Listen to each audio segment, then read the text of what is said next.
Allez, c'est le moment de retrouver le dossier du 11-12 avec Jean-Claude Pont. Bienvenue Bonjour, Jean-Claude Pont, oui. derrière ce micro.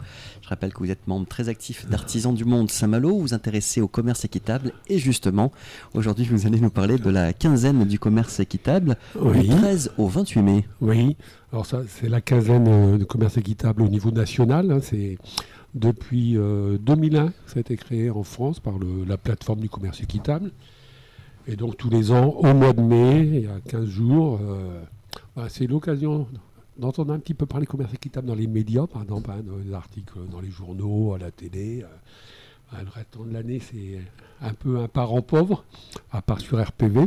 Et Chaque semaine. de m'exprimer toutes les semaines, quand même. Et donc, il y a beaucoup de manifestations en France, dans beaucoup de villes, pour la promotion du commerce équitable. Alors, à Saint-Malo, traditionnellement, depuis qu'on existe, on organise une expo-vente. Et donc, ce sera, je pense, la 12e à peu près qu'on aura l'occasion de faire. Alors, on la faisait depuis longtemps, on la faisait à Paramé, à la mairie annexe. Depuis quelques années, on avait migré vers Rocabé, quand on avait notre magasin à Rocabé. Et puis là, on va redécouvrir Paramé avec la nouvelle salle. On n'a pas encore eu l'occasion d'aller dans Oui, il y a eu des nouvelle travaux, salle rénovée. le désamiantage. Je suis rentré, j'ai vu, ça a l'air d'être vraiment bien. Ça sera l'occasion de découvrir ça. Donc c'est ce samedi, le 13 mai, de 9h à 18h. Donc mes collègues ont passé des commandes. Surtout, maintenant, on fait surtout pratiquement exclusivement de l'artisanat. C'est vrai que le commerce équitable se porte pas trop mal, hein. Je vais revenir en détail un instant, mais c'est surtout de l'alimentaire. C'est 90% de ce qui se vend en commerce équitable, c'est de l'alimentaire. Café, Chocolat. thé, chocolat, voilà. Hein. Le premier, c'est le café. Après, j'ai longtemps cru que c'était le chocolat, le cacao, le deuxième, mais non, c'est les fruits frais et jus de fruits, compote, etc. La banane, par exemple, hein, la banane est très équitable maintenant. On trouve beaucoup de bananes équitables. Puis en troisième, le cacao.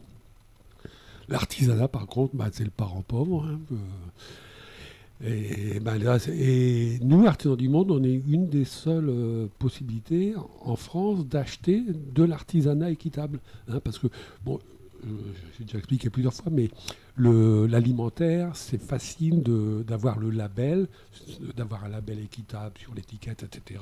On peut produire en masse, etc. L'artisanat, c'est plus délicat. Par exemple, si on fabrique vraiment des artisans qui essayent de fabriquer le même objet, en réalité, ce ne sera jamais exactement le même. Il y aura toujours des petites différences, etc. C'est souvent fait en petite quantité.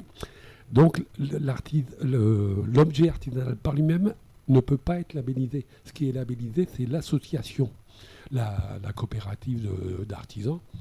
Et par l'intermédiaire d'Artisans du Monde, on a introduit en France, on importe ces produits. Et c'est une des rares occasions de pouvoir acheter de l'artisanat labellisé équitable. Et là, par exemple, samedi, Jean-Claude Pont, Oui. à la mairie annexe de Paramé, Oui. dans le cadre de cette journée, il y aura des vêtements qui seront proposés à la vente, Oui, des vestes, des oui, t-shirts. on ne va pas dire des vêtements vraiment, pas Non. des t-shirts, tout ça, c'est vraiment, ça demande d'avoir des stocks Une écharpe en différentes tailles. Voilà. Ouais. Donc on est plutôt dans le genre étole. Foulard. Des foulards, Ouais. voilà, des choses comme ça. Tissus, des d'accord. tissus de décoration. Ok. Après, la vaisselle, la déco, Oui. des bijoux, voilà, c'est plutôt ça. Ça existe en vêtements. Solidarment, notre centrale d'achat fait des vêtements, mais il faut avoir un magasin, des stocks suffisants, de différentes couleurs, Bien différentes tailles, etc. Oui. Ça demande des stocks, donc d'avancer, parce qu'il faut les financer. On n'est pas sûr de les vendre. Comme sûr. nous, maintenant, Artisans du Monde, on n'a plus de magasin. Oui. On ne vend que... maintenant, c'est 2 ventes par an, hein, celle qui aura lieu samedi dans le cadre de la quinzaine. Puis après, ça sera notre marché de Noël fin novembre.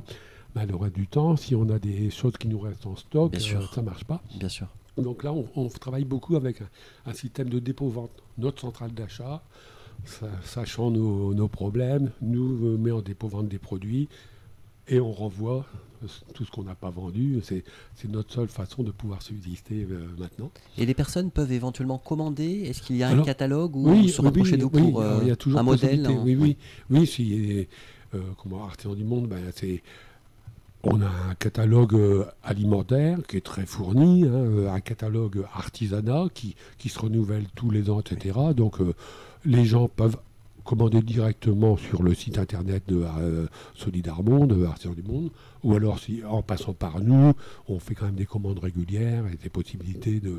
Oui, il y a toujours cette possibilité.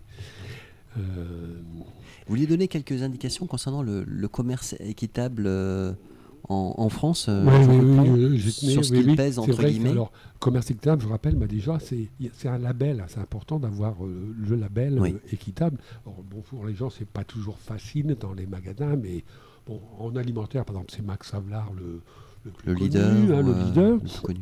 Maintenant, il y en a d'autres. Alors, le chiffre d'affaires, j'ai repris là, en 2010, par exemple, le commerce équitable en France, c'était 320 millions d'euros en un an.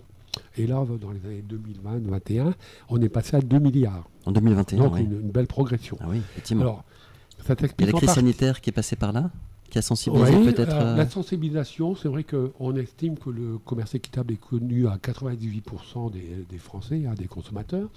Donc il est plus connu, c'est des valeurs qu'on défend qui sont quand même prônées. 90% à peu près d'équitable est labellisé, double labellisé, bio et équitable. Donc il y a tous les consommateurs qui cherchent du bio qui achètent nos produits.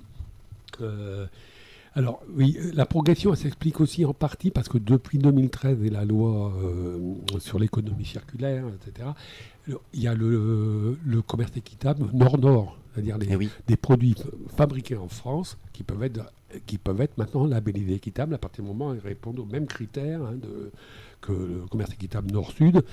Et ça, c'est important. Sur les 2 milliards, il y a quand même 700 millions de commerce équitable Nord-Nord. Et donc 1,3 milliard en Nord-Sud. Donc le Nord-Sud a quand même bien progressé, puisqu'on est passé de 300 millions en 2010 à 1,3 milliard. Mais après, j'ai aussi vérifié, par Français en un an, alors j'ai trouvé les chiffres en 2004, c'était 1,06 € par an et par habitant par Français. C'est vraiment pas beaucoup. Actuellement, on est à un peu plus de 20 €. Bon. Nos collègues belges font mieux, ils font 30 € et les Suisses font 115. Donc il y a encore de la marge de progression. C'est vrai qu'en Suisse, il y a des produits, par exemple du café, du chocolat, des fruits, etc. C'est pratiquement impossible de trouver un produit non équitable. Il faudrait qu'on arrive à ça en France. Bon, je l'ai déjà dit plusieurs fois à cette antenne, mais c'est nous qui payons pour avoir un logo. On paye pour avoir des produits sains. Ça serait mieux si c'était ceux qui polluent, qui font des produits moins sains, qui étaient pénalisés un petit peu. Voilà. Mais quand on dit 20 € par an par habitant, combien on dépense par an par habitant pour se nourrir, se vêtir, etc. C'est plusieurs milliers d'euros. Donc ça reste encore une part infime. Donc ça continue à progresser, c'est bien. Maintenant, il faudrait progresser, multiplier ça par 10, 100, 1000, pour que ce soit... Je pense à Copains Paysans, par exemple, c'est l'association locale. Est-ce que là, on est dans le contexte du commerce équitable ou des circuits courts? Alors, on n'a pas la labellisation. Se faire labelliser, ça demande d'avoir un cahier des charges. Mettre en place une structure très, très complexe, quand même relativement lourde, etc. Donc, une petite association comme... on respecte, on est dans l'esprit, mais on n'a pas le label, on ne peut pas se réclamer. On n'a pas le droit de se réclamer de commerce équitable. Mis à part Artisan du Monde, qui fait partie, nous, on met nos produits en déclaré commerce équitable, mais l'association Copains Paysans elle-même n'a pas le droit de se revendiquer tel. En tout cas, merci beaucoup Jean-Claude Pont pour cette présentation sur la quinzaine du commerce équitable. Et on rappelle donc ce samedi en journée à la mairie annexe de Paramé pour en savoir plus et acheter des produits issus du commerce équitable à samedi. Au revoir Jean-Claude Pont.